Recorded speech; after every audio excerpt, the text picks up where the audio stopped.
Baho! Ricardo! Ate? Ricardo! Beka! Bigyan na! Uwi ka! Beka! Magkakasakit ka dito, Ate Beka! Balik ka na! Umuwi na tayo! Mama ka sa amin! Balik ka na! Balik ka na! Umuwi na tayo! Ate Beka! Kaya niyo na ako! Balik ka na! Balik ka na! Balik ka na! Umuwi na tayo! Mama ka na sa amin, ate! Dahil sa mga kapatid, naiuwi nga nila si Rebecca. Pero ibang-iba na ito sa Rebecca na kilala nila dati. Ate! Ate! Ate, maawa ka sa sarili mo! Sige na! Pasok nyo! Wala kayong utang na loob! Tintali, oh! Oh, kuya, tama na! Oo, pakawalan niyo ako! Ano ba? Tama na, kuya! Mahal ka namin! Mahal ka namin, Wala akong kuya! pakialam! Pakawalan niyo ako! Ano yung ginagawa mo? Ayoko sa bahay na ito! Pakawalan niyo ako! Tama na. Ibalik niyo ako sa inyo kinuha! Pam! Ate! Pakawalan niyo ako! Wala kayong utang na loob! Tama na! Pam! Hanggat hindi ka nagtitino, dyan ka lang. Wala kang utang na loob, Christine! Wala kang utang na loob! Pang, titino pa ba si ate?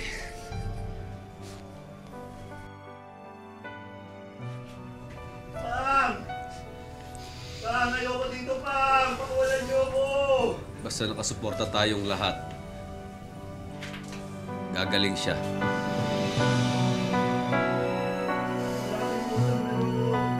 Wala kayong utang na loob! Wala kayong utang na loob! Pakawalan niyo ako dito! Galing yung tali! Galing yung tali! Umalis dito sa bahay na to! Pakawalan niyo na ako! Ayoko sa pamamahay na to!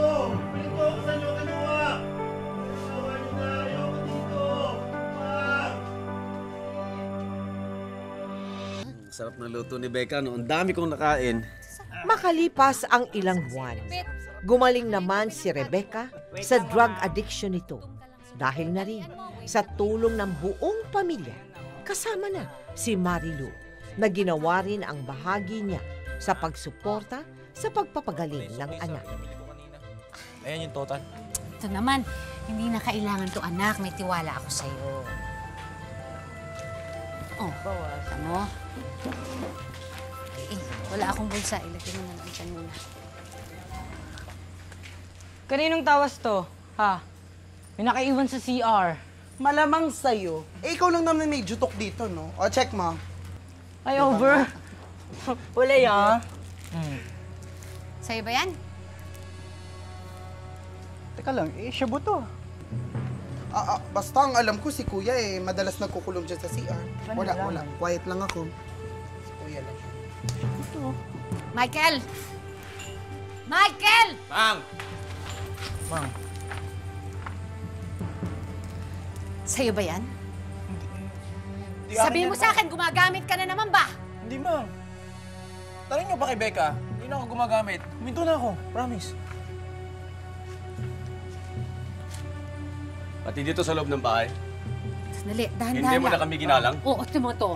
Hindi nga kanya eh. Lumayas ka dito! Bakit mo palalayas? Lumayas ka dito! Hindi daw sa kanya. Ano Lumayas ka! ba? Hindi ako nagpapatira ng adik sa bahay ko. Layas! Michael, wag. Michael, sandali. Lumayas ka, Michael! Ano ka ba naman? Hindi. Michael! Sa akin po yun. Sinubukan ko naman pong tumigil eh. Pero hindi po talaga kaya. Pasensya na po, Mama. Teka, ano bang sinasabi mo? Kay Michael to! Becca! Nakita niyo na? Ito na naman pinagdidiskitahan nyo. Wala namang kasalanan. Kayo talaga. Ika na dito, ano? Diyan sa mga yan. Ito ka.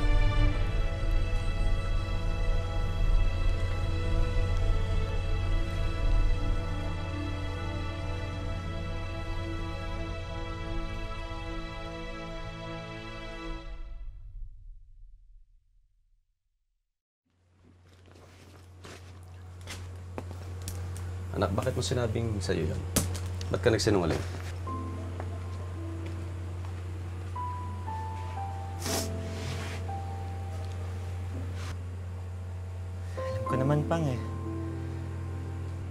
Alam ko naman po kasing hindi kakayanin ng mamang kapag si Michael ang nawala.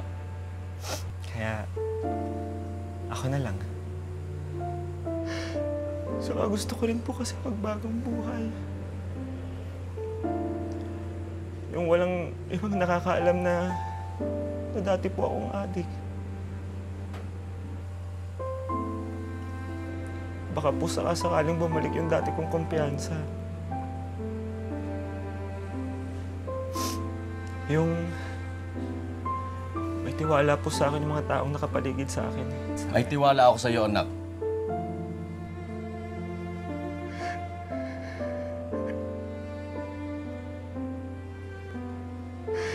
Alam ko pa pa.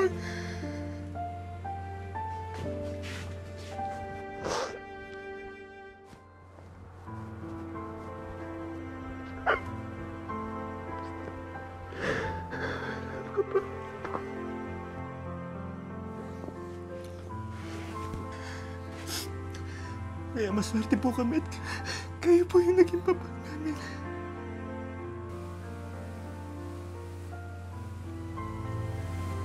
Saan ka pupunta? Huwag niyo na po akong alalahanin pa. Kaya ko po ang sarili ko. Hindi na po ako babalik sa pagiging adik. Pangako mo yan, ha?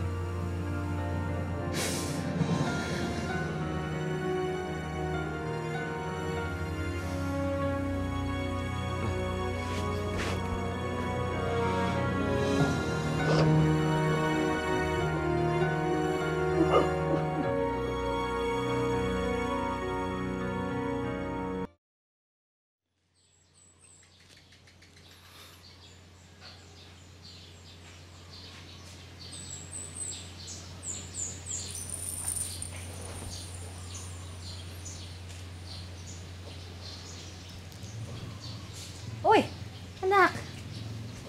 Ang aga mo nagising ah. Nasaan sila?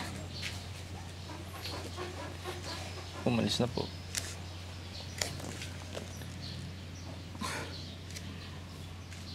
Ganyan ang itsura mo.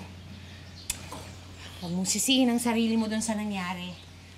Wala tayong magagawa kung yun ang pinili ni Becca. Siya lang naman ang pwedeng magdesisyon para sa sarili niya. Ma, kailangan akong sabihin sa inyo eh. Ano?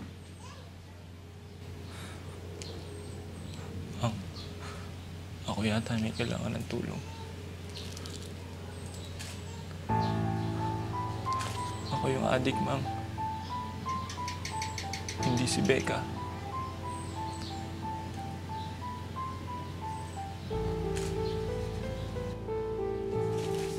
Ma'am. Ma'am. Ma'am.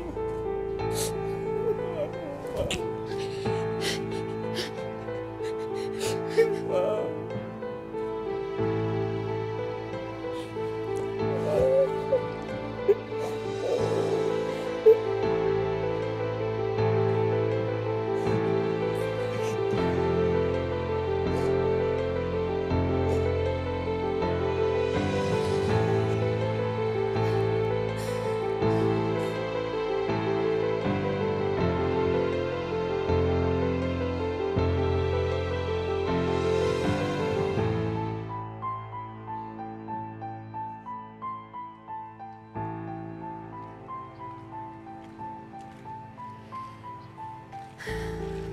Sige na.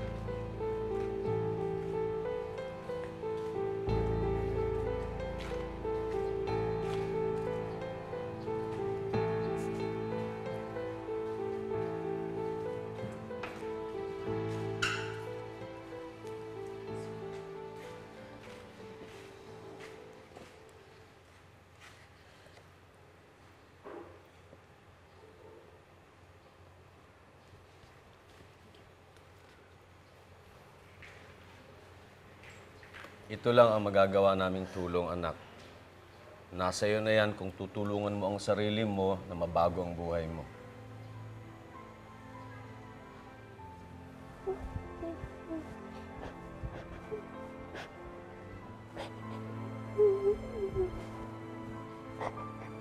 Tayo na. Sige na. Halika na. Halika na, halika na. Tulungan mo yung anak mo. Tulungan mo yung anak mo.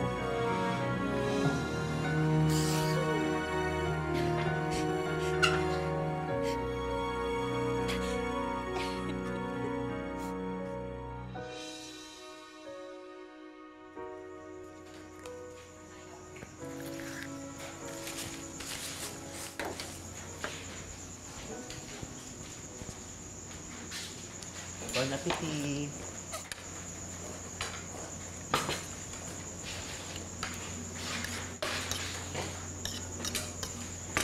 Anak, Mang? sabi ng mga kapatid mo nandito ka raw. Kamusta ka na? Ganda mo ngayon.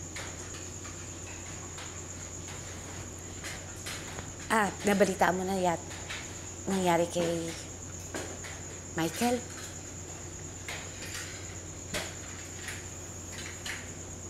Miss, pwede makahingi ng kalamansi? Anak, bakit hindi ka pa umuwi?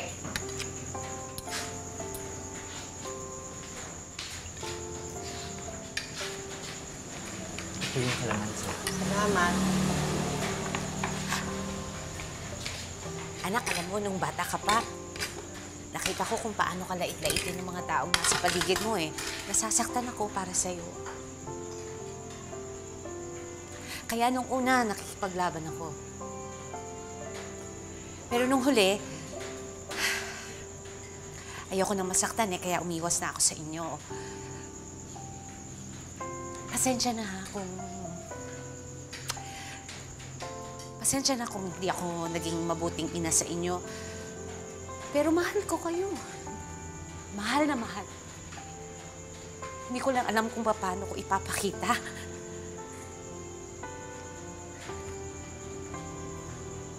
Anak, sana mapatawad mo ako.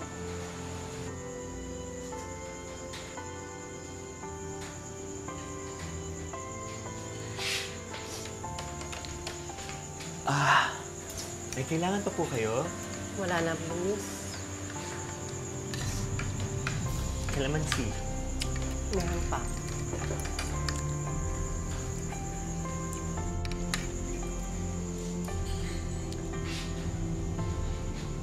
Ma'am,